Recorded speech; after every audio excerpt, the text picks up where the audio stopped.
What up, everybody? Welcome to another episode of Buckeye BS here with my guys Mike and Q. How you guys doing after a classic Buckeye win over Notre Dame last night?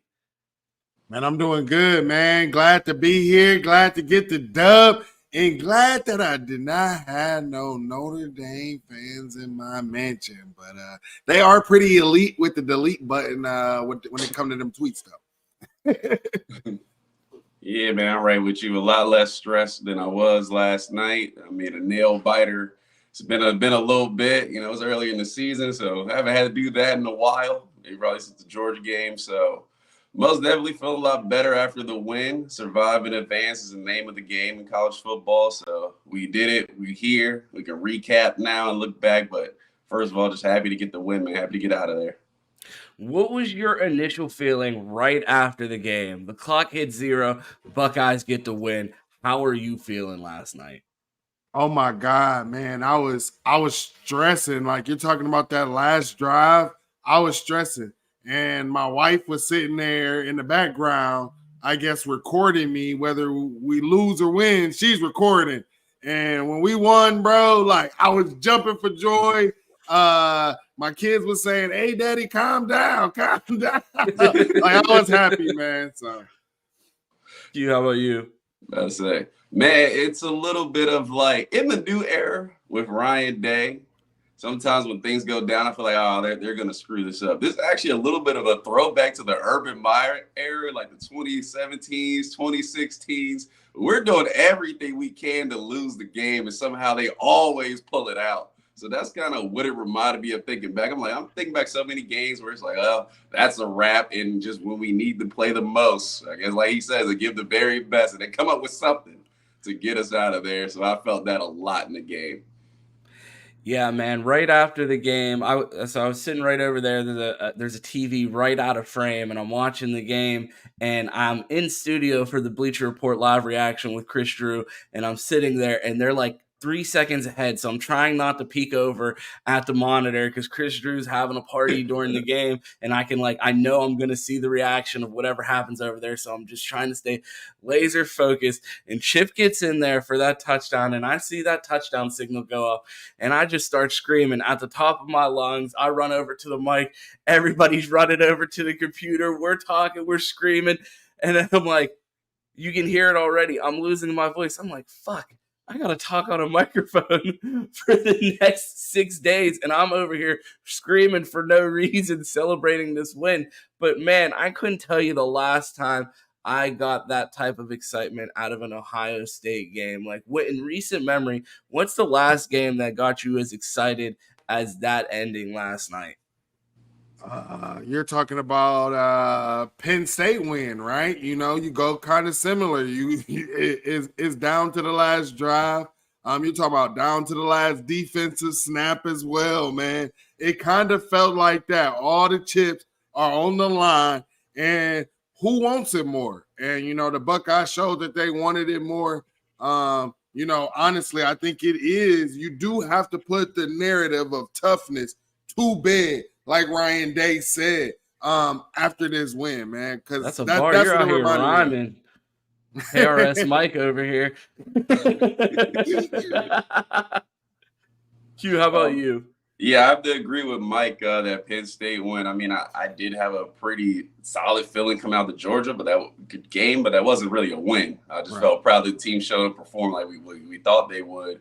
But yeah, the Penn State where things got a little tough, and Marvin CJ was just like, we got it. It took over. So definitely felt a little bit of that. That's probably the last one I would compare to this one. Yeah, I mean, I feel like it gave me a little bit of Rose Bowl vibes because the Rose Bowl, we were down coming into that game. Like it was a little bit of a disappointment of a season, and that shows you the absurd standards that Ohio State fans have when it's like, man, it was a little bit of a down year. We only played in the Rose Bowl. Like so getting that win, seeing JSN go off, seeing Marv really step up and know what type, like see some of the talent that we hadn't seen all year get out there and have a chance to do it and really just raise the hope going into the offseason. It's like, oh, well, at least you have this to look forward to next year. We don't kind of know how that turned out when we lost JSN the first game the next year, Right. but we had hope coming out of that game. So that was a big one for us. We talked about losing our voices in the post game reactions in the studios. We did 2 post game reactions yesterday.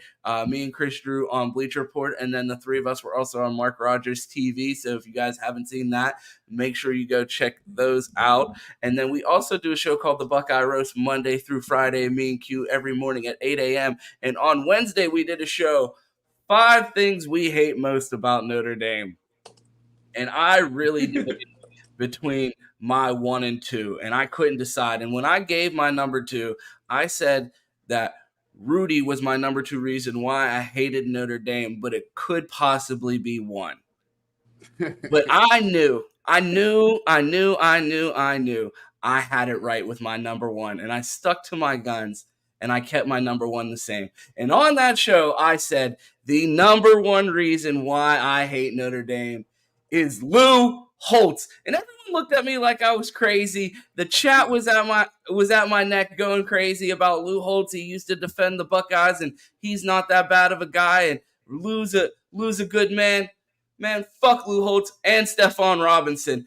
I told you he was an op. He started talking crazy literally the day after I said that. And then Ryan Day ran to the mic like a fucking wrestling character and grabbed that and dunked on Lou Holtz and said, I don't care how old you are, man. I will tip you out of your wheelchair. Right. Don't ever call my team soft again. And to see that energy out of my head coach was great last night. So I want to just get your guys' thoughts on op-ass Lou Holtz and Ryan Day's reaction to this game. So the thing about Lou Holtz is Lou Holtz has been around the Ohio State program. You know, like he said, he was back there back when it was Woody, right? But also since then, since he's retired from coaching, he's been at Ohio State. He's been on our sideline. He's worn Ohio State gear as well. Like we have, anytime he has stepped in the Woody Hayes Athletic Center, we have shown him nothing but respect and great hospitality, right? So just imagine someone comes into your house, around you and your family, you show them nothing but great hospitality. Then as soon as they get outside your house, they get on camera and then they want to dog and call your family soft and say you don't got your shit together and want to talk about other teams' wins. Oh yeah, Ryan Day had everything that was right about everything that he said about Lou Holtz. Where was he? Because I saw him, I want to say I saw 2 people carrying him off the field because they couldn't get a wheelchair quick enough to him. Hey, Lou Holtz need to shut that up, man, because here's the thing. As a man, your word is your bond, and you got to stand on your word. So I don't care how old you are. You still a man. And I'll push you over. On God. On God. But so I had a question for you. I had a question for both of you. A little trivia. Anyone in the chat, if you know, do any of you guys know what year Lou Holtz was born? My parents was born in the 1950s. So I'm gonna say he was probably born in the 1930s, 40s. I would say late 40s. Lou Holtz was born in 1937, exactly 1 year after the last time Notre Dame has beat Ohio State, which means Lou Holtz has never seen Notre Dame beat the Ohio State University. The entirety of his old ass life, Ohio State has been spanking that ass. And for him to have the nerve to get on TV and talk about Ohio State and Ryan Day's big losses, like, does everyone forget that Ryan Day didn't lose a regular season game for his first 2 seasons as a head coach? Like, what are we doing? Ryan Day's first couple losses came in the college football playoff. He's lost to 2 of the best Michigan teams in the last 20 5 years? Like, what are we talking about? Like, yes, does Ryan Day need to get it done against a team up north? Absolutely. But to parade around Ryan Day's record as if it's something to be ashamed of and they don't get it done in good games, and he conveniently left off in those big games that Ryan Day lost about how he opened the season smacking that ass last year, and then he came back and did it again this year. So I just hope Lou Holtz learned his lesson and it keeps his mouth shut about Ohio State, buddy, because I don't know if you're going to get to see one of those wins. Yeah. I mean, hey, the curse might be lifted after he gone, you know? I mean, I'm just saying. It seems like they've been cursed ever since he stepped foot outside his mama hoo-ha. So, hey. Dude, chill out, man. Yeah, I don't know where that came from, especially after watching the game last season, where they definitely were not dominant physically at all, and Ohio State dominated the line of scrimmage pretty much on both sides. So I don't understand where that came from. And also, too, if you feel like the team doesn't play physical, you have a relationship with Ohio State, you have a relationship with Ryan Day. You can tell him that, like, yo, I would love to see you guys be more physical, yada, yada, yada. But don't come up on national TV talking about this team is soft, this, and that, and Notre Dame's going to win by 10 based off nothing. Like, nah, I don't want to hear all that. You deserve all the smoke. And the people on Twitter talking about weird energy for Ryan Day, I guess people just talk about y'all moms and y'all cool with it. So, nah, we ain't rolling with that. Say something after the game. Go after him because that's what he deserved. Absolutely. Ryan Day was having none of that. And to see him have that energy and stand up for his team, clearly he took this personal. Were you surprised by the energy that you saw out of Ryan Day in the postgame? I would say, personally, I know he has that level of energy. I mean, we've seen it come out at times. It's just a question of, can he roll when the game cuts on, when the ball kicks off, can he have that energy for 60 minutes? Can he have the energy going into the game? Can he have the energy throughout the game? Can he have the energy after the game? The problem with Day is his energy juggles and hides a little bit to where we got a badass coach to, like, what is he doing? Like, where's the energy? Where's the enthusiasm? So hopefully, what I hope, fingers crossed, this is what I want to see for Day, is that he takes this into the rest of the season and just starts to feel disrespected. And his team shows that, because it's been inconsistent, and I haven't been happy at a lot of times where I'm like, this team is way too talented. They're way too physical. They're way too gifted. You are too good at offensive play calling for this. So I love it. I love the energy. I just hope he carries that momentum going forward. Yeah, I wasn't surprised. I mean, I would say I'm kind of surprised and then not surprised, right? Because we've seen Ryan Day, want to talk his stuff. I mean, he did it after the Clemson game as well, right? He talked his stuff.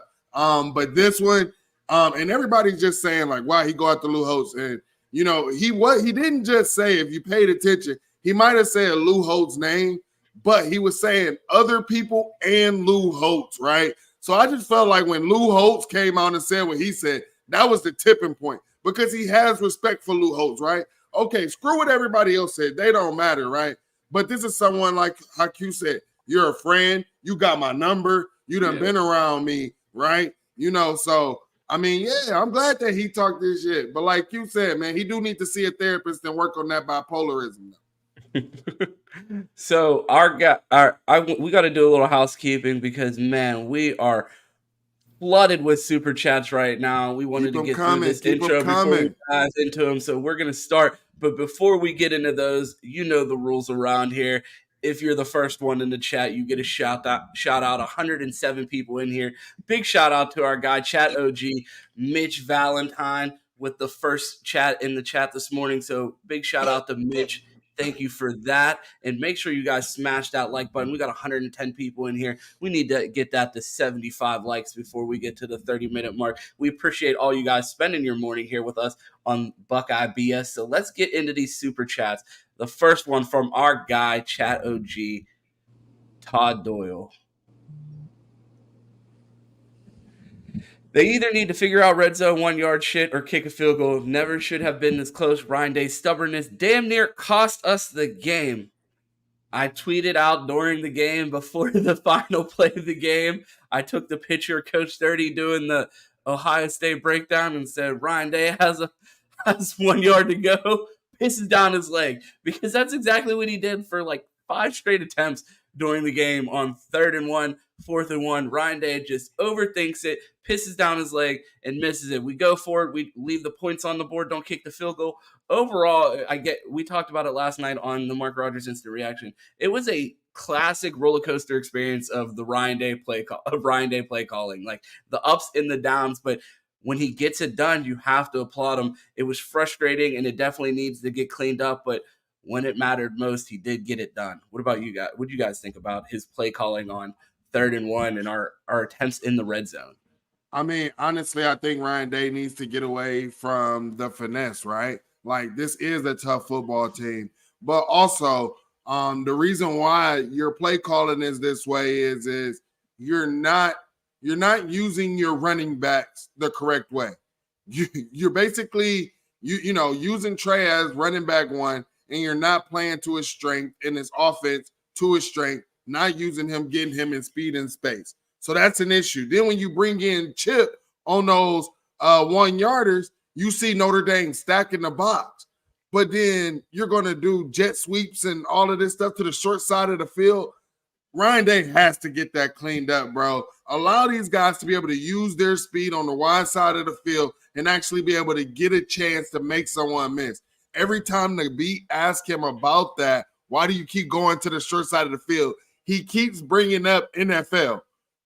Newsflash, Ryan Day. This ain't the NFL. This is college football. Let them go on the wide side of the field. Speed and space with Travion Henderson, man. Yeah, my overall thoughts was he fucked it up. Like, it was just like, I was like, oh, damn. He fucked it up.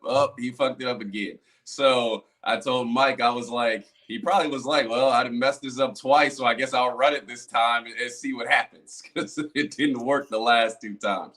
So I'm happy he finally just was like, and I was telling Mike before, I'm like, bro, just run the ball. Like, do not do this running 2 outs to the outside with no place to throw. Like, just run the ball. You're on the 1. He does it. It works. Maybe just a lesson going forward. Like I said, you want people to believe your team is physical. You got 2 4th and 1s and you don't run the ball. No one's going to believe you're physical. So hopefully this is a lesson he takes going forward. But, yeah, I was not happy. So at the end of the game, I was relieved that he ran it. The poll in the chat is, are you ready to lie? And I got a jump start on the lying a couple weeks ago with the instant reaction to, I believe it was the Youngstown State game.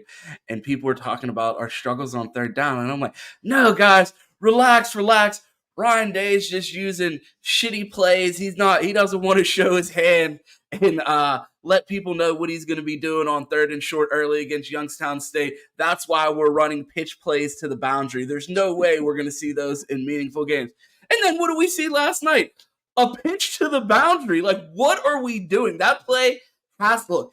You know how, like, when you're setting your audibles in Madden, you only got 5 slots, bro? Whatever slot they got that pitch to the boundary, they need to replace it with QB sneak. I don't know how that got taken out of the playbook, and we found this boundary pitch for 4th and 1, but we're getting way too fancy and overthinking it, bro. Get that stupid-ass play out of the playbook and add the QB sneak back, because we said it during the halftime space. I said, did we take it out of the playbook? Why is this play non-existent? I couldn't tell you the last time we ran a QB sneak. And there are so many times where I'm like, there were a couple times that we didn't run the ball. We didn't run the ball well because one of our guards is getting blown up. I'm like, if our guard's going to get pushed back 3 yards on a 4th and 1 or a 3rd and 1, do the quarterback sneak, because he's already going to be in the backfield and you're going to be able to sneak right past him for 1 yard because they're running past the play, thinking that it's going to go to the running back. So I don't know what happened to that play in the playbook. Definitely something that we need to get fixed, but glad that Ryan Day had the call to get it done when it really mattered. Big shout out to Todd for that super chat. Move on to the next one from our guy, Alpha Male. Cal McCord let them nuts drop, and they was swanging. Hey,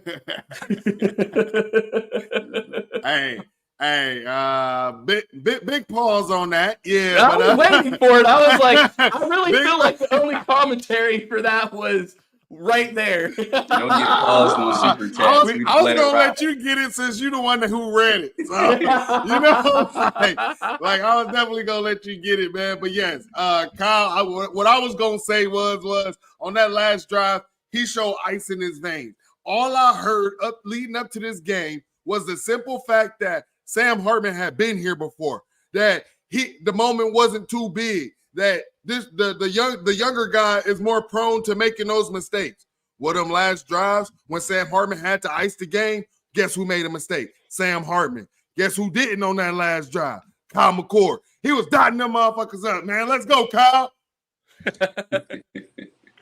Oh yeah, man. Kyle had an up and down game a little bit at points, but at the time you needed him the most was a 3rd and 19. That was an absolute dot. So I won't mention other times where I'm like, sometimes, but when he needed the most, that dot, and I'm like, man, that was one of the bigger throws I've seen. He put it around the money. He put it a little bit behind Emeka Ibuka to keep it away from the defense, gets us on the 1, and that's all we need to win the game. So, yeah, that's a growing up point, and I would expect Kyle to go back, watch this, say, all right, big-time game. I showed up, I performed, and take that momentum, continue to grow that confidence coming from early in the season.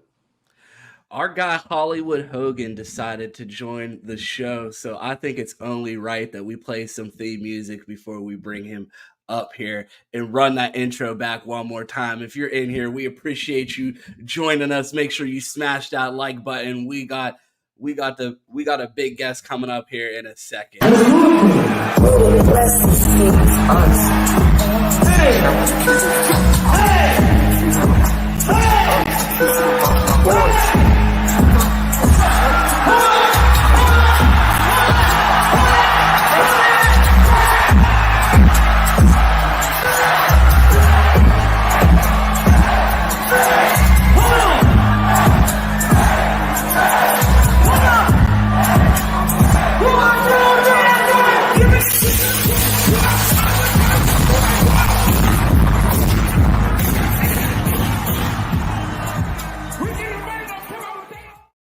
Make some motherfucking noise, Buckeye Nation. Let's go. Wow!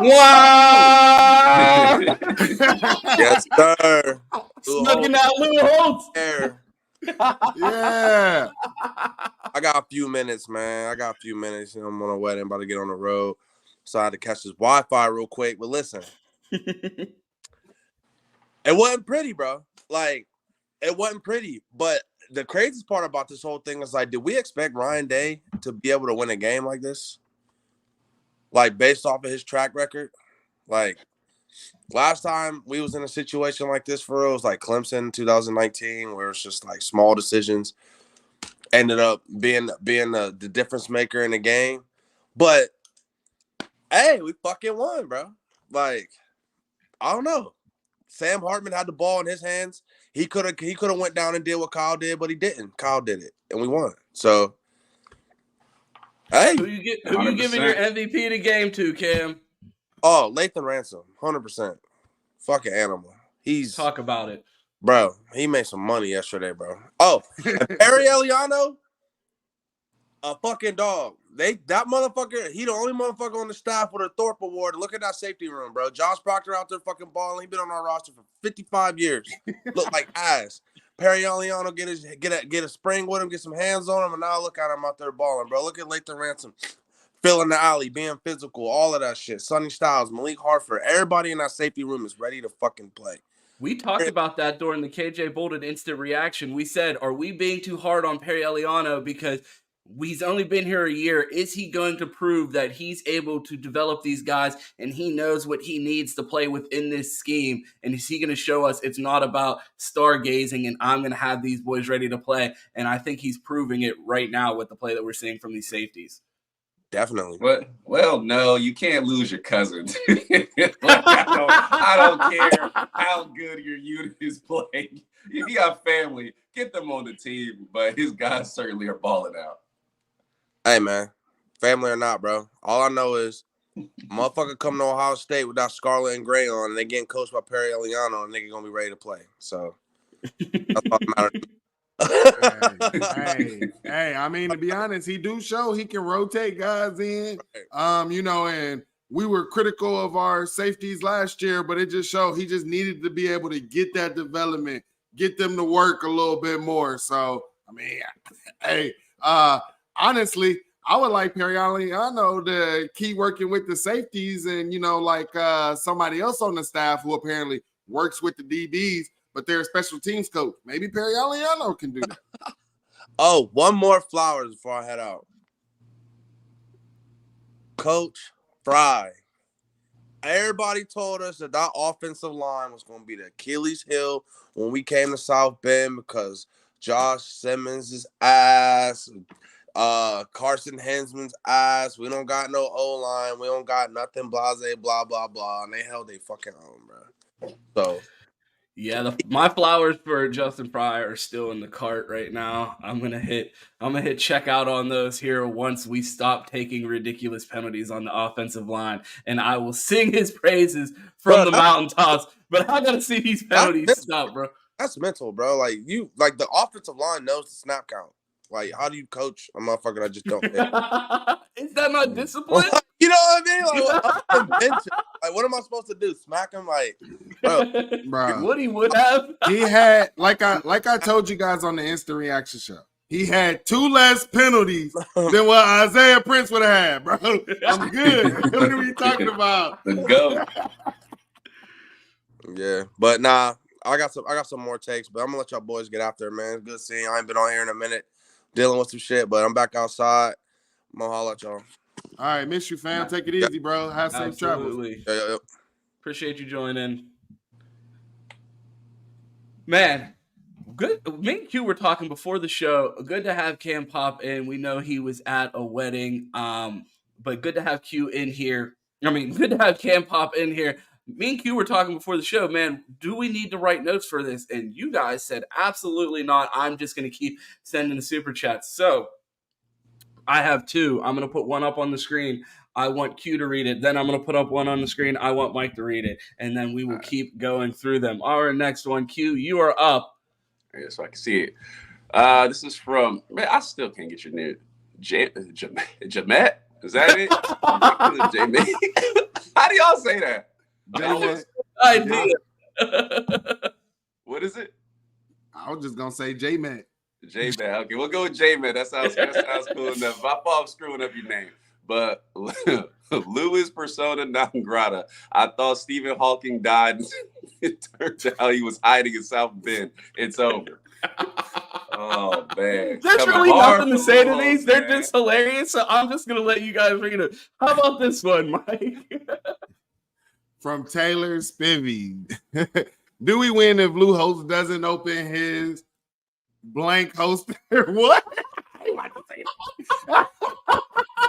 Yeah, you thought you almost had me there. Yeah. You thought you almost had me. No, sir.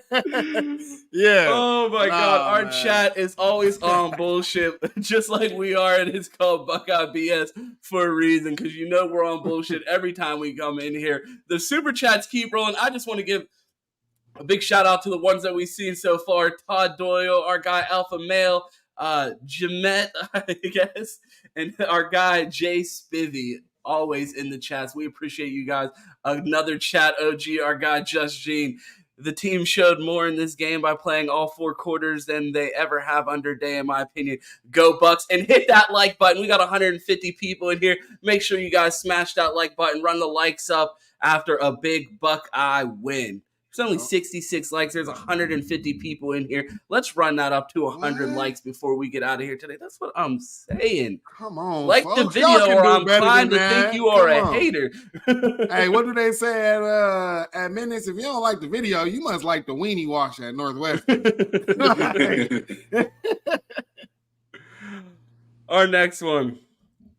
That Mother Mary pack was hitting on something strong. Kyle McCord legacy drive still as bad as we thought. I'm glad our guy Jordan Deff, another chat OG in here, appreciate for the super chat, called it out, bro, because people were in our comments on all of our shows last week like, I better not hear no Steel Chambers criticism.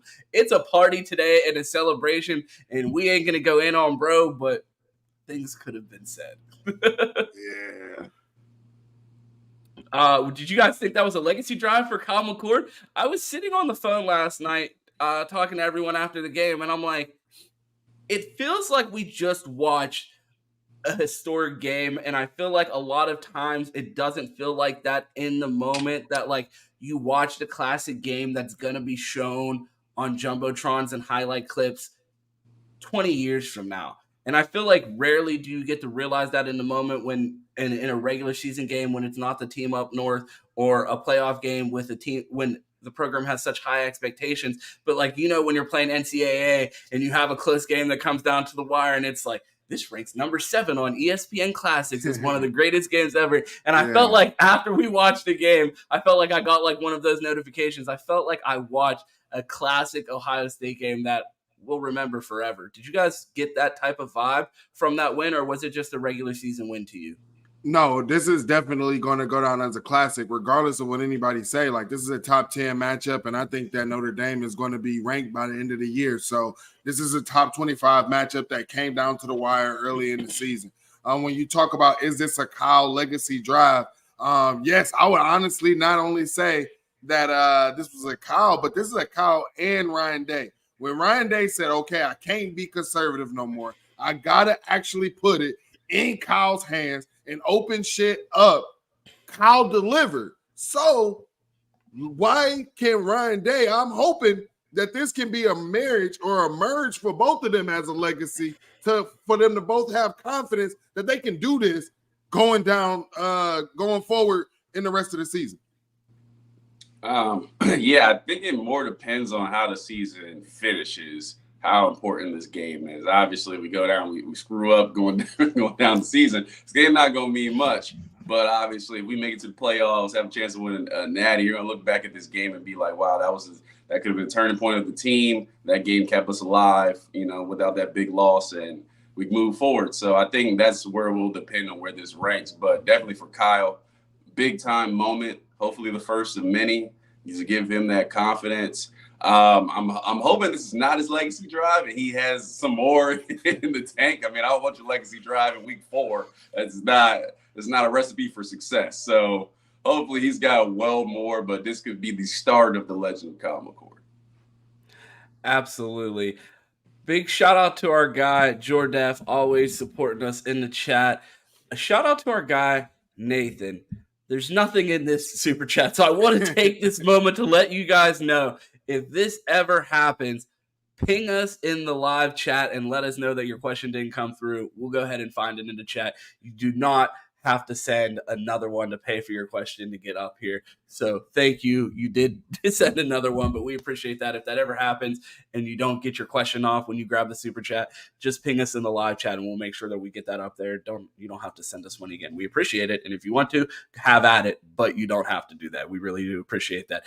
ND 10 players on the field, 10 players on the field at the end of the game. I can't read. There was 10 Notre Dame players on the field at the end of the game. Your guys' thoughts on that? Marcus Freeman not being able to get the final defender on the field. They had one less defensive lineman. He said he kept them off the field because he didn't want to take the penalty and have the runoff, because if they scored, they needed that time to at least have a chance, I guess was his reasoning behind it. Your guys' thoughts on that type of hiccup there at the end of the game?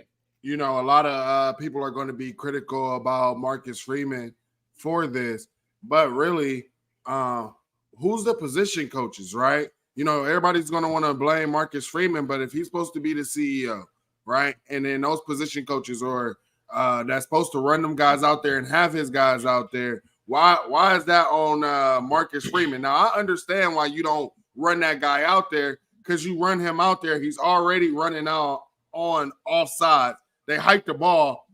I mean, then what, right?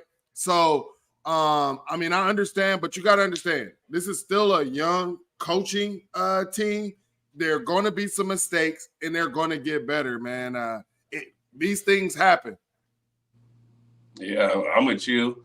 I seen big time really playing with the last play with 10. I was on Twitter just going down. Everybody's like, I would definitely love to have 11 with a half yard than 10 with a yard.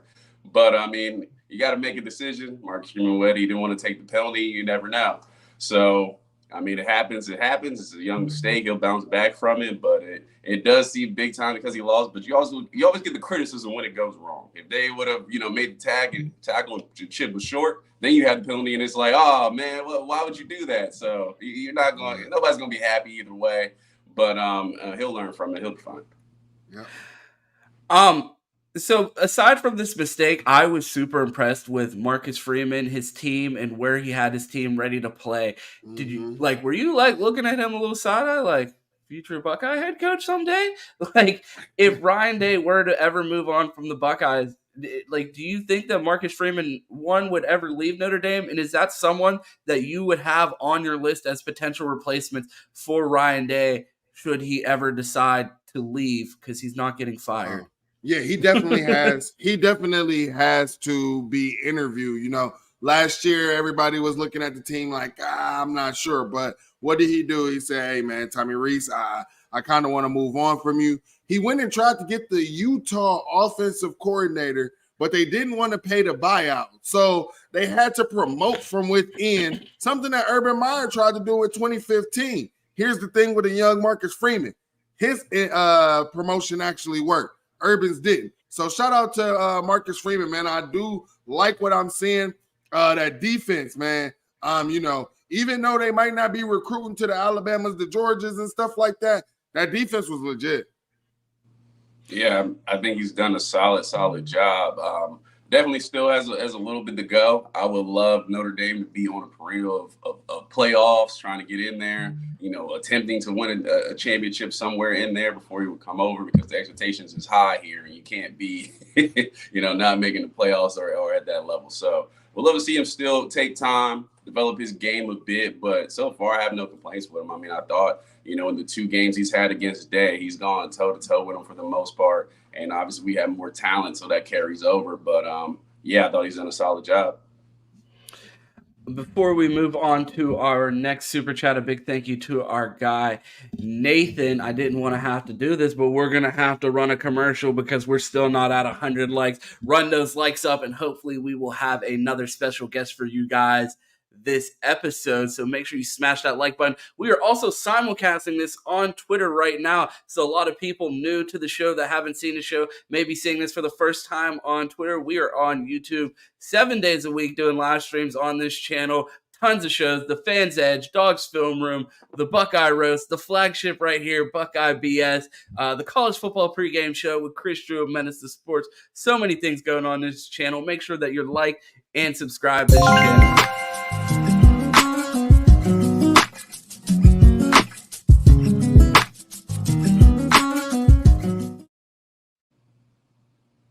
We're right back at it. Cam couldn't stay away from the show. He had to send a super chat and chime back in. Both QBs had their chance to ice the game. The rest is history. Cam said he called me last night and said I jumped the gun on Kyle. I was ready to write him off. I didn't have the hope in him. And Kyle went out there and showed us that he's able to do it. You could say what you want. I got a text from my cousin like, man, stats aren't looking good. I'm like, the only stat I care about at the end of this game is whether we win or lose. And I don't know how, even with Kyle McCord's struggles in the moment and how big that moment was for him to deliver that strike on 3rd and 19 after one of those mental errors that we talked about as far as putting us behind the sticks.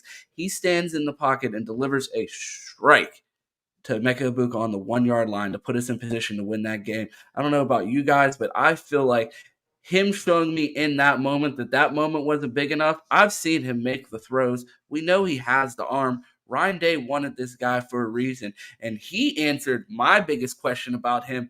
Is he going to get tight in the final moment? And you could say, oh, he was tight earlier in the game. He struggled. It shouldn't have been that close in the first place. That's all good and well, but he's in his 5th start, and to see him in the moment keep the team in there to have the opportunity to have that type of moment and drive the team down the field, and then to go out there and execute it, he showed me everything that I needed to see from him. And I'm excited to continue to see the progression of Kyle McCord, because I talked about this on the phone with Cam, and we talked about this on all the other shows too, that what this level of confidence could change in Kyle McCord. Him knowing that he's the guy, he's going to have a different feel when he walks around on campus on Monday. When people see him, when people look at him in the locker room, he's not looking over his shoulder anymore. He slayed the dragon that everyone thought would be his Achilles heel and make him lose the starting quarterback job. And I said it on Bleacher Report. By the Notre Dame game, Devin Brown will be the starting quarterback. Mike was on McCord Island all last year and never wavered. And towards the end of the year, they got me to shake. I started calling my real estate agent. I was ready to give up my property on McCord Island. I was ready to jump ship to Devin Brown. And I feel like with that weight off of his shoulders and that level of confidence and having that moment, I feel like Kyle McCord has probably last night got the best sleep of his life after that game. And I feel like we're going to see that in his play, and it's going to continue to elevate with that confidence as he continues to grow as a young quarterback. Man, I agree. I kind of touched on this quarterback stuff earlier, and I don't really want to repeat myself too much, but I mean, what I'm hoping is like Ryan Day and Kyle McCord just go through the season strong and showing like, hey, we can actually do this. Also, I think our receivers, they need to elevate their play. The drop balls in the end zone have to stop. It's time for them to elevate their play. You saw when a JT Barrett went down in 2014. What did the wide receivers do? Elevate their play. Cardell, yeah, he threw some good passes, but some passes he threw were not always good. The wide receivers bailed them out, and that's what these wide receivers have to do. Yeah, I agree with you there. Wide receivers got to step up a little bit, but yeah, man. Kyle had the big moment and he answered it, and that's sort of the biggest question looming out there. Like Ron said, hopefully he parlays this into more consistent play throughout the game. Obviously, it was an up and down roller coaster. I mean, it wasn't all great. It wasn't all bad. It still leaves me out there saying, okay, when we get into a game with a better team that brings a little more, where are we going to be at? Are you going to be able to consistently do it? So, but the question is, it's not a no for now. So the possibility is still out there. So hopefully he takes this moment, capitalizes on it, gets back in the film room, gets better, and continues to play. And yeah, the wide receivers got to help him out. He's got to give them some chances. So it's a marriage. It's got to work both ways. Before we praise the defense, our guy Daryl, another chat OG, man, we appreciate you guys. So many of you guys have been supporting us from the beginning, and I appreciate you guys still here rocking with us, and then all of the new people rocking with us. Appreciate all of our OGs showing so much love in the super chat. Speaking of OGs knowing us, Daryl knows we have been super critical of Steel Chambers on this platform. He did not have a great game last night, but I'm not ready to completely banish him off the team. But I don't know about off the team, but yeah, I would love to see some rotation at linebacker. That's all I would say. I don't want to. I'm not gonna sit here and say off the team, right? I'm not gonna say that. Extreme. But yeah, but what I have been saying, and everybody been coming at us at Best Damn Media, right? They've been coming at us because we said we wanted to see CJ Hicks, right? And this is a reason why we wanted to see CJ Hicks. Because I don't believe that in pass coverage, he would get dunked on. I believe that he has better instincts in pass coverage. So why not use him? You said that you were going to have packages for him. Why not use him? My thing is he may have the raw athletic ability to have the better pass coverage skills, but it seems like the staff believes that he might not have the instincts and understanding of the defense to be in the position to truly let his athleticism shine. I'm not sure if I believe that. That's what they tell us. But I don't want to get bogged down into the negative of this team. I want to talk about this defense. Our guy, a big shout out to Daryl for that super chat. And thank you to our guy Todd again for another one. Knowles would have been pissed if the final was 13-14. And that's where I'm at with trying not to be overly critical. Did Steele get dunked on yesterday? Absolutely. Kind of crazy. But overall, how could you be mad at that defense? They told us, oh, you haven't played anybody. But we're like, look, Western Kentucky held them to 10. Great passing offense. Like, our defense was tested. Like, we've seen improvement week in and week out.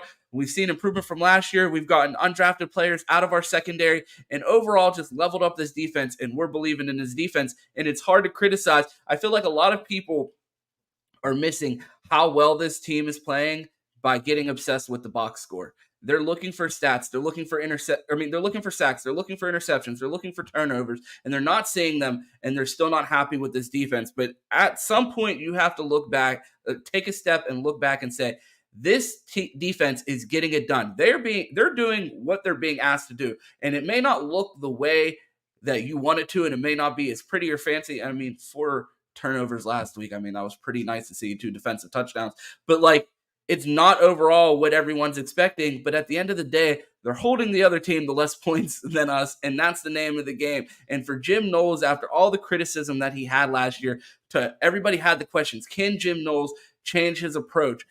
Chris Drew says that Jim Knowles went to Blitzers Anonymous because he's not blitzing like crazy. And I feel like Jim Knowles of old put our team at risk, and I think he could have lost us this game calling the games like he did a year ago, because he said when he came in he doesn't like to be called a defensive coordinator that bends and doesn't break. He likes to think of himself as an offensive defense that goes out there and makes plays. And yeah, they're going to give up a couple explosive plays, but they're willing to live with that. But for him to alter his approach in a game like this and know that we can't afford any big plays, and they were able to get it done and hang in there, and even we saw some long drives by Notre Dame, this defense stood tough and never blinked.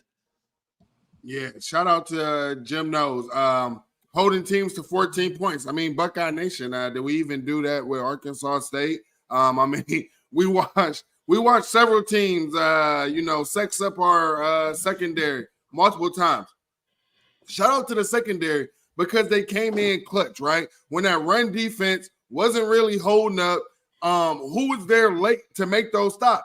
Our DBs. They weren't doing this last year or 2 years ago. They looked like they didn't want to tackle. They didn't look physical. But, man, shout out to them. They did their job. And, I mean, if you told me that going into this game, Ohio State, you hold Notre Dame to 14 points, I'm going to be like, shit, we about to beat that. Like, come on, y'all. Like, I mean, so you have to be happy about this. Take the win. And I'm a defensive guy, so I like to see defense. And we definitely saw it in this game. You can't be mad, like you said, with 14 points. I think Jim Knowles, I never had personally a big problem with his scheme. I thought his scheme was going to be here as good as his personnel was.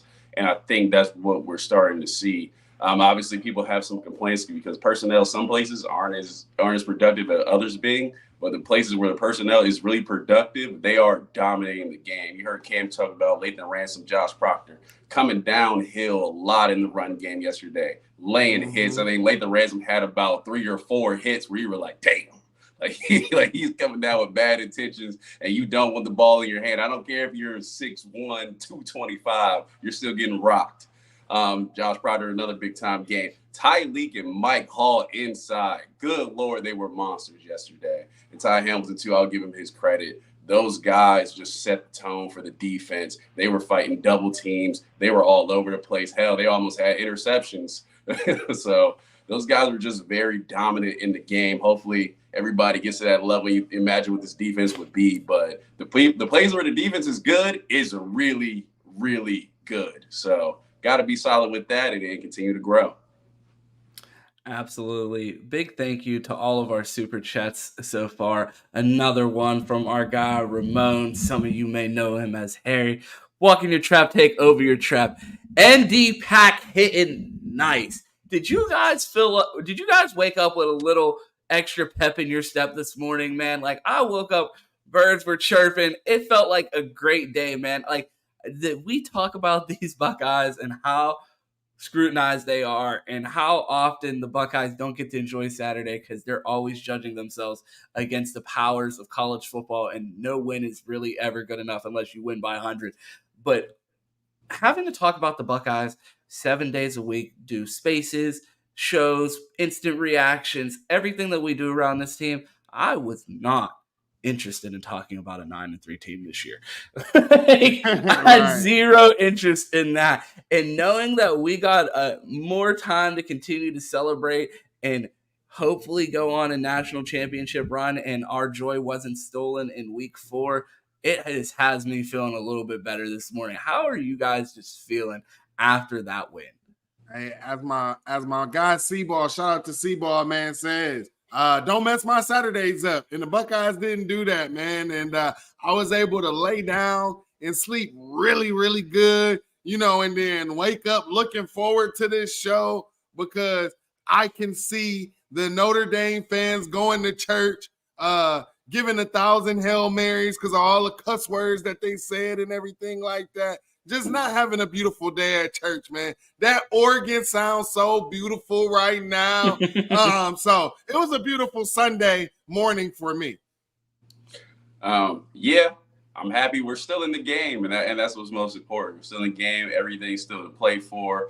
This team hopefully grew up last night. We talked about it. Guys are sort of in positions they are for the first time. I mean, very young. We relied so much on the sophomores last year, and to think they were still underclassmen. So this is the first time they really get to step in the spotlight. This is their team. Kyle McCord, first big time start, and they got it done. So at the end of the day, give them their credit. Team will grow from this, and definitely much better than having to deal with a loss. My phone would have been blowing up. Everybody who knows I'm a Ohio State fan, that's all my friends and family. Never call when we win. We win, business as usual, win a big time game. Never call when we lose. People come out the woodworks. I ain't heard from you in 3 years, but you called me about Ohio State loss. So most definitely well more peaceful seeming that we won. Absolutely. There's 200 people in here right now. I think we are approaching a Buckeye BS record for people in here for the live stream. So we appreciate all you guys tuning in. People watching on Twitter, the people watching on YouTube, appreciate all you guys, everyone with all of the super chats. But with 200 people watching and only 100 likes, the math is not mathing. We need you to smash that like button and run that up for us. It helps us so much in the algorithm, and it helps us grow this channel. So we really appreciate if you guys could do that. It costs you absolutely nothing. We are all big Buckeye fans here, so go ahead and smash that like button for a couple of Buckeyes. And still, man, the super chats are just keep rolling, and I cannot be more thankful for you guys.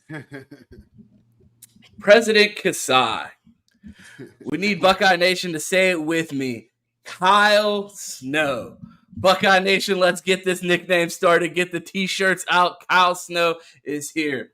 How are you guys feeling about the nickname Kyle Snow? I mean, well, when you talk about the 2023 season, right? And then you talk about like the top teams of the North, the Michigans, the Notre Dame, the Ohio State, right? I mean, Ohio State, Notre Dame, they met on the battlefield, for that title of King of the North.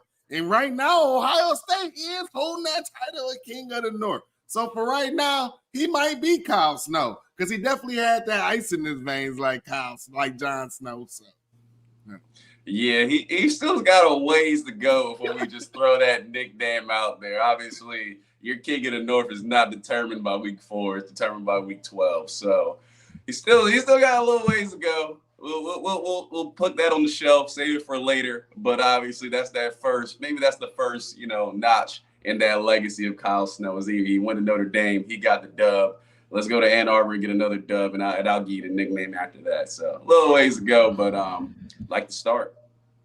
While we're talking about nicknames, I feel like we might have to put one on pause for a little bit. Like we might have to put it in the archives and pack it away, and it hurts my heart.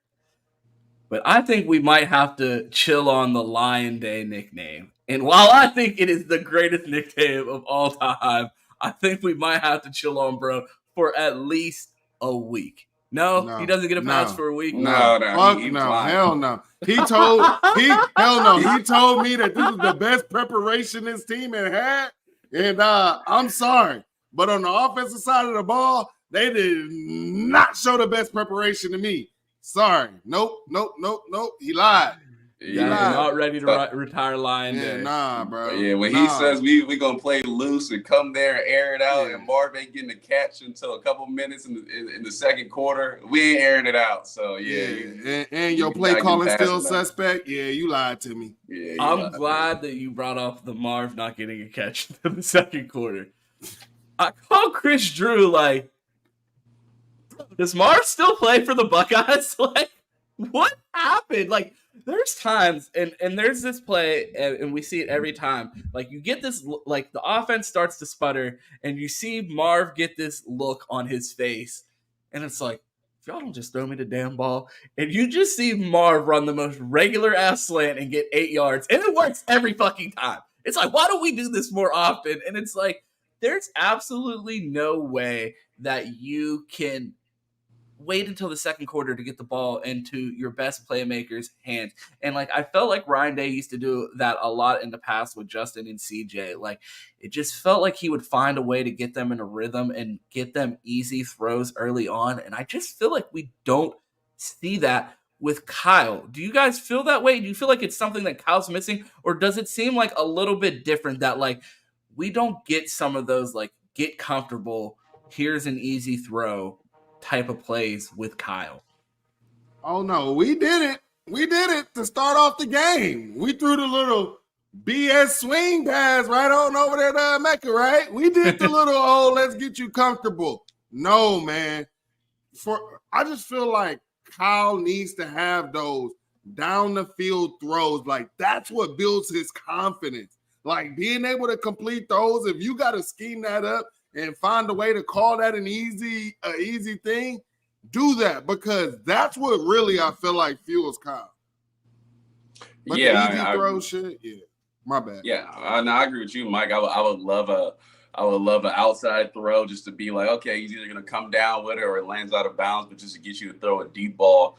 Obviously, the way Ryan Day, and it's a little odd, the way he kind of schemes guys up and things like that. And I understand, like, people are going to come out and they're going to target Marv. I mean, it happens to every great receiver. You're going to have help. You're going to have a safety come over, all this and that. I just feel like Ryan Day doesn't scheme Marv up necessarily to get him early touches like he does other guys. Like Cade Stover, I know he's going to get a touch in the first 5 plays. I know Ryan Day is going to scheme him up to run across by himself. He's going to get matched up with a linebacker, things like that. So I would just love to see him maybe throw Marv in the slot maybe early, get him a nice slant, do something just to get him going, because it seemed multiple games this season where we haven't seen Marv for almost the first half. And we're like, this is guy still play. I understand the entire defense is after him, but the entire defense was after him against Georgia. And we saw him very early and often. And there's no defense that we're going to play that's as good as that defense unless we end up playing Georgia again. So find ways to get it done. Find ways to scheme them up and let's get the ball rolling. We got a dude who we may not see for another couple of years unless one of these other guys comes in and just is that dominant. And so it's a hope. But got to do that. Got to scheme them up. We got one more super chat to get through, and I can big shout out to our guy Kasai, and thank you to all the super chats so far. We have one more. Shaquille the Sunflower. Did y'all already talk about JJB? I did not, but I did go to JJB's Discord server last night and tell him that he played a great game. I heard his name way more on the broadcast than I anticipated. He blew up a lot of plays in the backfield. He was able to beat our guards and our tackles a couple times. So overall, hats off to JJB. I think he played an excellent game. Big shouts out to him. And I think that's one of the reasons the transfer portal exists, for kids like that to feel like they're good enough to play. They didn't get the opportunity at the university they're at and have a chance to go somewhere else and contribute. And it's not like he went to, Western Kentucky or Middle Tennessee. He went to Notre Dame, a top 10 team, which also has championship aspirations, and continued to compete. And I feel like he made himself money last night. Yeah, he definitely made himself money. I thought it was crazy that I heard his name more than I heard Jack Sawyer, JTT. But this is that, like you said, that's what you hit the transfer portal for. And shout out to him, man. He did a great job. They didn't have him playing on the outside. They did have him playing inside because we kind of used him as a wide DN. So for the people confused, I'm sorry. I do this all the time when we get yelled at. They're like, you guys are podcasters. You have to say people's names. JJB, Javonte Jean-Baptiste, former Ohio State defensive end, transferred to Notre Dame this past offseason. Go ahead, Q. Yeah, not JB to confuse with Jaden Ballard because he ain't quite got on the field yet. But Jonathan Jean-Baptiste, I thought he did really good with his matchup. I mean, obviously, we talked about after the game, like, did we see him way more than our defensive ends? And it's like, he had a little bit more favorable matchup with the talent, but most definitely, he was not a guy where I was like, well, he walked out the doors with his. I'm like, nah, he showed some flashes. So it's good to see him at Notre Dame, consistently building on that. Like you said, he made himself some money. He played well. Got to give him his credit. and he was there, and he almost got away with one with us. So happy to get the victory, but he didn't make he made it a little more difficult. Absolutely. Thank you to our guy Shaquille. Thank you to everyone for all these super chats. And of course, keep them coming and we'll get them up on the screen. I can't thank you guys enough. I can't believe all the support for this show. We appreciate you guys. We've had so much fun. Just a little bit of housekeeping before we bring up our special guests, like our guy Just Gene said. I promise you guys 100 likes and we will have another special guest. So we are going to play the like video. We know there's a bunch of new people watching on Twitter, a ton of new people in here. If you're not subscribed already, make sure you like and subscribe, and we will be back in a moment with our special guest.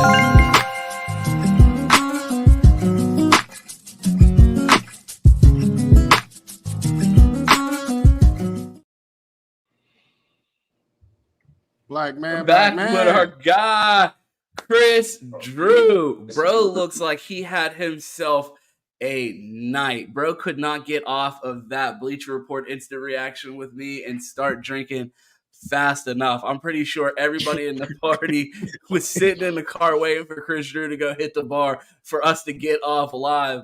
They was all sitting bro? right there. Hey, just a quick note on Javonte Jean-Baptiste. Bro, I know he was excited, bro, to play these Ohio State tackles because my boy, I'm sure, was not doing shit against Joe Alt every practice for the last 5 months. He saw Jimmy Crackcord Simmons out there and was like, this boy is food. He saw Fryer out there like, oh, my goodness, it's a buffet because I know he was not getting off against Joe Alt at all during whatever. But what's up, guys? I feel great, bro. Like, honestly, bro, like last night I was sweating so much, and I had so much like confusion about what I was watching. This morning, I just woke up ready to talk shit and lie. Like it's just like completely different feelings. Absolutely. It was a moment for the city last night. Did y'all burn it down? I know everyone was out there in their phones last night stepping in the name of Akron. So what did that mean for the city to see a guy like Chip put on for the city like that? Man, it was dope until everybody was like, yeah, Chip is my nigga. I've been knowing Chip for forever. Oh like, my God. I'm like, everybody at the bar last night was Chip's cousin. Yeah, but he was Chip's cousin. I'm like, man, he had 13 yards and you niggas never talked about it, but now he scored the game-winning 1-yard touchdown. Is everybody's nephew. Like, calm down. I was tight. Everyone was like, yeah, man, Chip, I'm waiting for him to hit me back after the game. Like, nigga, Chip is not texting you. You're Roy from Akron. Like, no one's texting you back.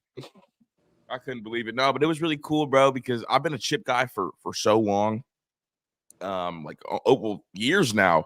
And I told Ron last night, like on the Bleacher Report, like he took the long way to get to Ohio State.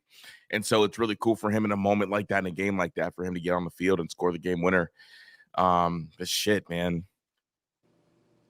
It was stressful because I know that the Dallas fan Michael was going to be the loudest dude on the internet, and I would have had to really go pull up on Stephon Robinson, but we don't have to do it now. Stephon Robinson. We don't have to do it now because Ohio State won. And it's crazy because like in Ryan Day's entire time at Ohio State, it's always been about, oh yeah, we're going to have a championship level offense. Can we get the defense right? Now it feels like the roles are reversed, which I don't know if that brings me more comfort or more concern. Because part of me is like, oh shit, like we really got a championship level defense right now. And for me, the other side of it's like, well, it's Ryan Day. Like he's got to get the offense figured out, right? Like there's no way we go through the year with an offense that's going to be scoring under 30 points a game, right? Like it's got to come together. But this defense is so impressive. And shout out to Jim Knowles for shout out for the shout out that you gave earlier. Like my boy went to Blitzaholics Anonymous and became a real DC. He saw that Jeff Hafley was on the hot seat and he was like, damn, I gotta get my shit together because I know that if I be blitzing like crazy, they got my replacement already lined up at Boston College. They got him ready like in the tank. And I'm not gonna lie, like if I saw my replacement running around on the menace side, I would tighten the fuck up all the way. So I get it. I get it, but shout out to Jim Knowles and shout out to Paula Knowles too, because she told us that Jim would be him this year, and I think that we're retiring names like Lion Day, and we can bring back the Him Knowles because yesterday was a Him Knowles performance. I think if we put Lion Day in the books, we got to bring Him Knowles back because that is absolutely a legendary nickname in Ohio State lore, and I'm glad that Thanks. Jim Knowles is looking like Him Knowles again because, like we always say, bro, I want Jim Knowles to be my favorite coach. I don't want to come out here and criticize him. I don't want to argue with his family on the timeline. I want to get on here and sing his praises, and when he does that, we absolutely will give him his flowers because, again, every week I say the defense is doing exactly what we're asking of it to do. And we set a number. We talked about it a million times on Bleacher Report yesterday, Chris. What was the number? The number was 17. Said if we could keep them under 17, we win this game. And Jim Knowles was able to do that. And people laughed in our faces. They said, that number's crazy. No way you guys hold Sam Hartman under 17. And you see Jim Knowles hold a veteran quarterback like that to that type of performance. And it felt like Sam Hartman played better than he did because I guess my nerves were so on edge during that entire game. Did it feel like Sam Hartman played better than he did when you look back at the box score? Because at any moment, I was waiting for him to completely rip our hearts out. It did feel like that, but it felt like that because we were directly comparing it to our offense. Like when we watch our offense not be able to move the ball and our passing game looks so sporadic, and we see another guy come out there and look like a point guard, like he looked like he was dealing at times, but because it was a low-scoring game and you see that someone dealing, you're like, damn, bro is balling right now. And then you look back and it's like, nah, like he was held to a pretty comfortable number. I mean, shout out to the bold predictions. We'll get to that next Friday. But one of the things I had was Kyle McCord throw for more yards. Now, watching the game, it definitely didn't feel like Kyle threw for more yards. But you look at the box score and it's like, damn, our defense really held it down. So, hey, someone said on the timeline that when Ryan Day was yelling about, yeah, everyone like to criticize y'all kids, someone tagged us. Yeah. Bro, before he started getting the Lou Holtz, I was like, it's a bit narcissistic of me, but I was like, is bro talking about me? Hey, and it's crazy because I only criticize one guy, and his name is Cameron Martinez. The people I be criticizing is the coaches. I be criticizing the coaches. So I was like, oh yeah, I'm in the clear. Like I only criticize these coaches that he hires, and he ain't mentioned that at all. So I think I'm good over here. We needed to get Dog on the show this morning because did we just witness the first ever healthy scratch in college football yesterday?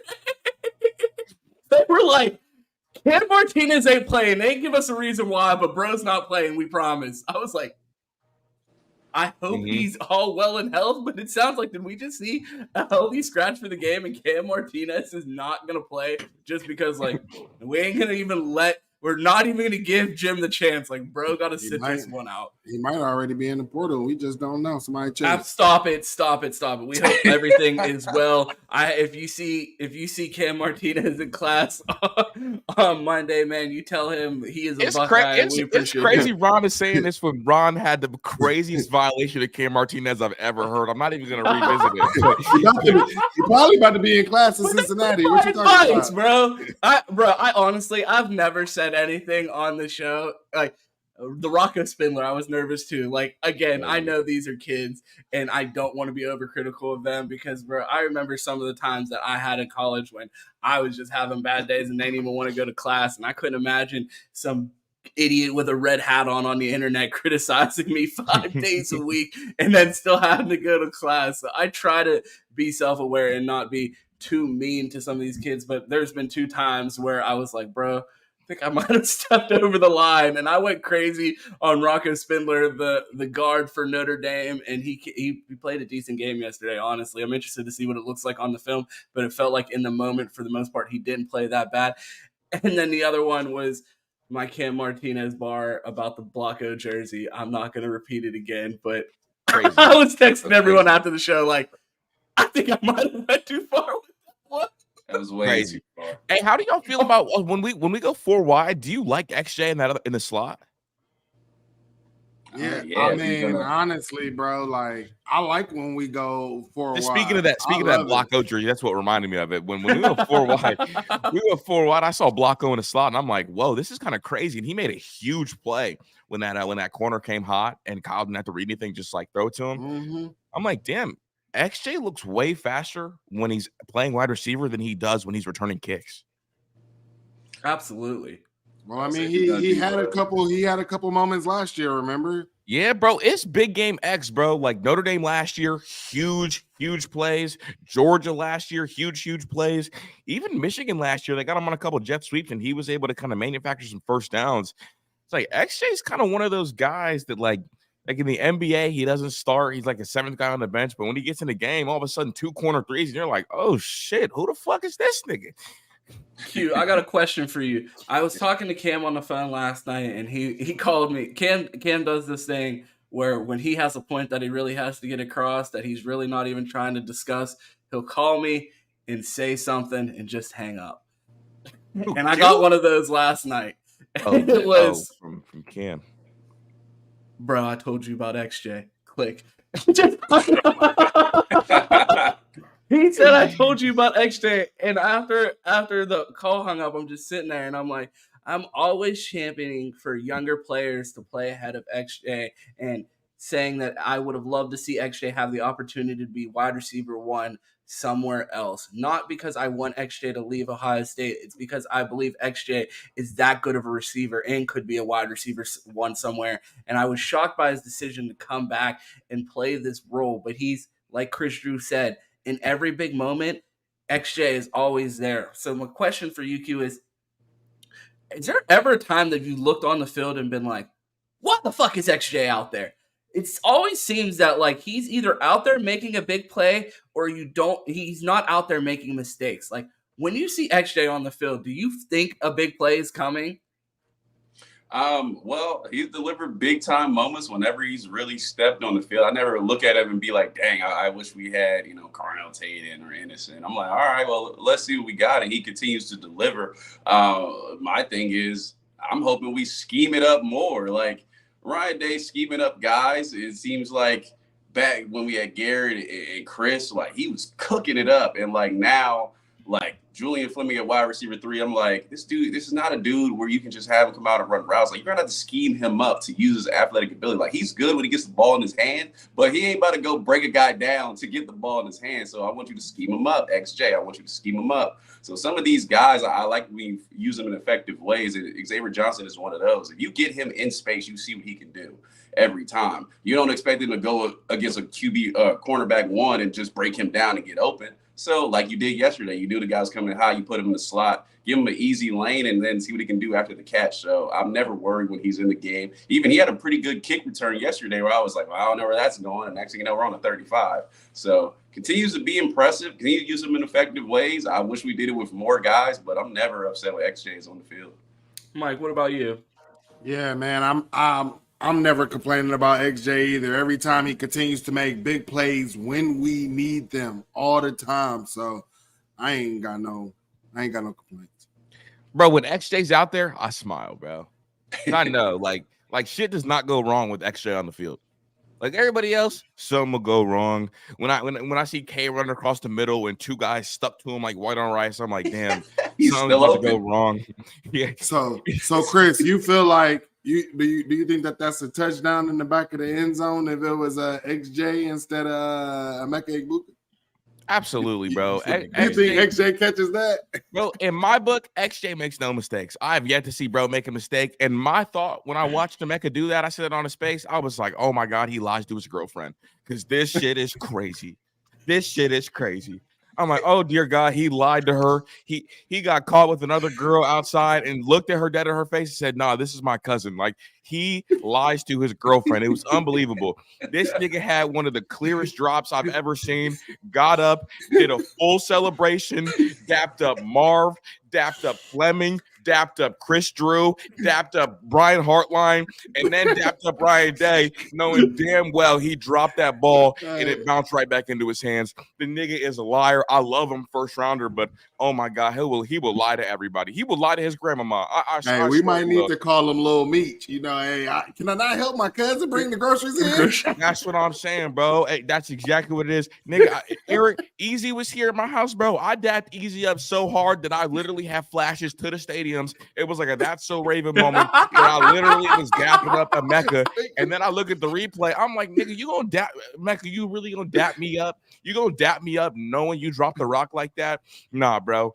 just a generational liar. I'm talking about like I put him in the category with LeBron because that shit was crazy. That nigga, you might see that nigga in the league years from now talk about he read this book, and they're gonna ask him what was your favorite part, and he's gonna be like, "Well, I actually just started it. I read so many books I don't really remember." Like that's what we're talking about. We're talking about like, oh yeah, I listened to Migos in 05. Like nigga, no, you didn't. We're talking about that level liar. So Chris, you're telling me that he would have talked you into throwing the challenge flag.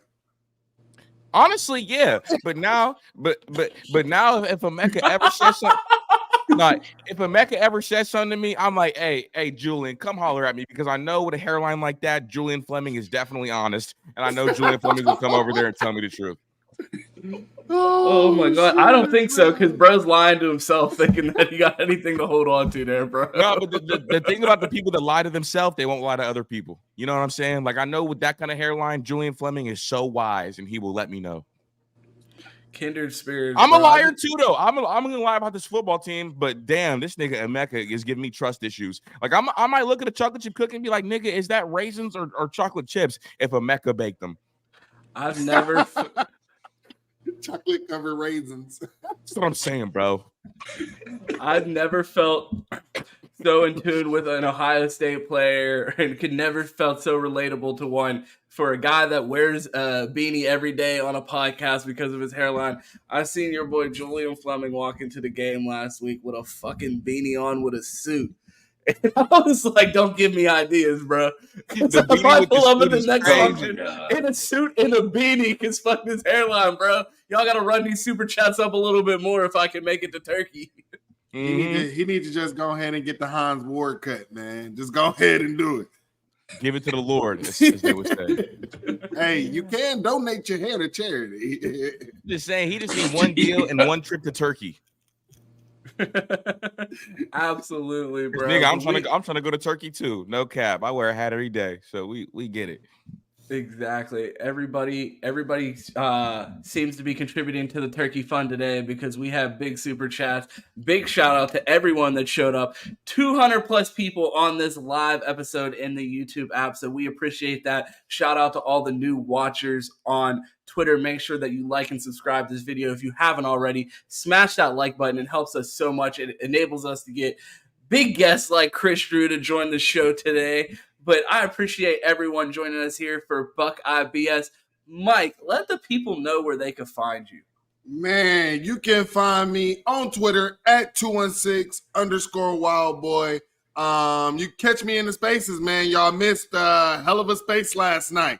Also, catch me in the Discord as well. And then you can catch me every Sunday, 10 a.m. Eastern time in the morning, and every Wednesday at 7:30 Eastern time for our college football national show.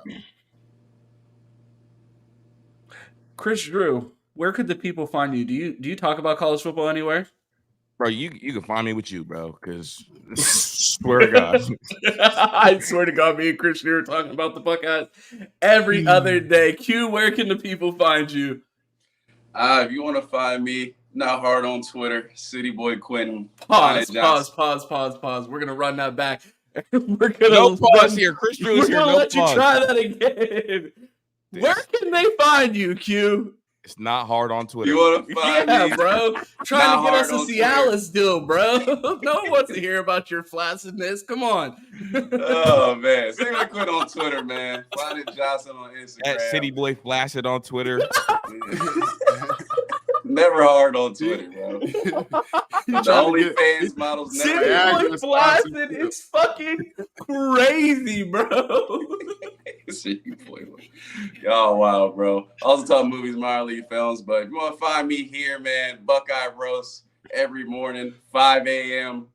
Buckeye BS. Every 5 a.m. Arizona, bro. It is 8 a.m. for all you other normal people here on the 5 East a.m. Coast. Like I said, Buckeye BS 7 a.m. So show up because I showed up.